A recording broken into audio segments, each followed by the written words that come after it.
អនុស្សាវរីយ៍កាយយើងទាំងពីរតែក្មេងវ័យដឹកឡើងសេចក្ដីអនុស្សាវរីយ៍កាយយើងទាំងពីរតែក្មេងវ័យ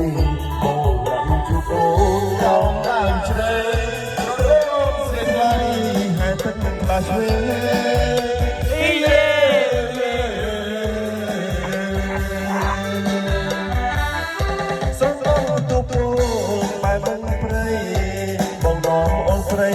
ជាទូលេស្រលងមកគូក្បែរបាត់ព្រៃរីកនាំអូនស្រី